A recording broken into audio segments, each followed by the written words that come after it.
प्रशांत जी, ये जो आप लोगों की मुख्य आपत्ति किस मसले को थी इलेक्टोरल बॉन्ड को लेकर? नहीं, यही थी कि ये तो अनोनिमस आपने कर दिया कि भाई कोई जना कितने भी पैसे किसी भी पॉलिटिकल पार्टी को इलेक्टोरल बॉन्ड के जरिए दे दे और किसी को पता भी नहीं लगेगा, इलेक्शन कमीशन को भी नहीं पता लगेगा कि किसने पैसे ये दे दिए उस पॉलिटिकल पार्टी को या किस पॉलिटिकल पार्टी को।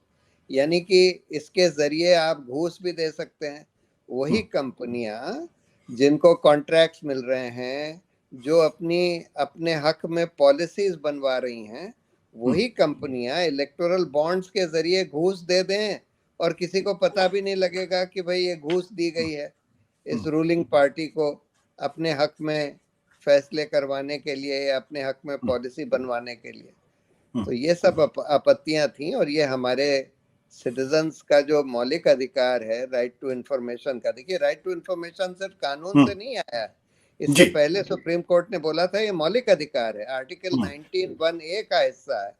तो उस मौलिक अधिकार को डिफीट करता है, क्योंकि मौलिक अधिकार में ये निहित है कि हमको पॉलिटिकल पार्टी की कहाँ से फंडिंग हो रही है, कौन फंडिंग कर रहा है, ये जानने का अधिकार है। आपको क्या ये जो सुप्रीम कोर्ट का फैसला है, क्या आपको लगता है थोड़ा देर से आया है? क्योंकि अब चैलेंज इसको 2019 में किया गया, तकरीबन 5 साल के बाद ये फैसला आया है। हाँ, देर से तो आया ही है, बहुत देर से आया है।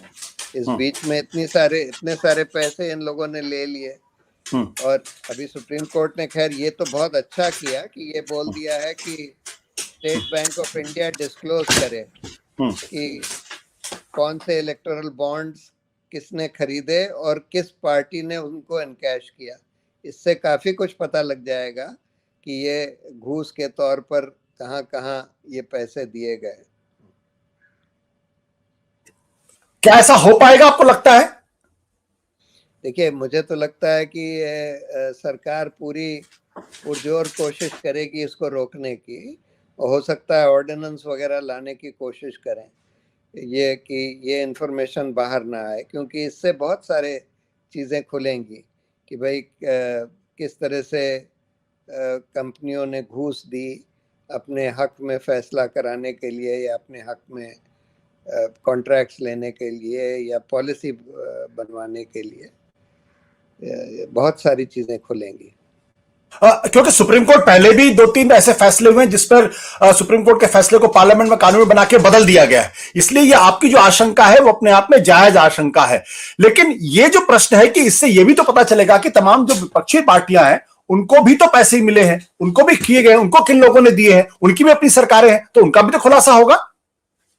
वो तो देखिए, सरकार के पास वैसे भी ये इन्फॉर्मेशन होती है, क्योंकि स्टेट बैंक के पास ये इन्फॉर्मेशन होती है।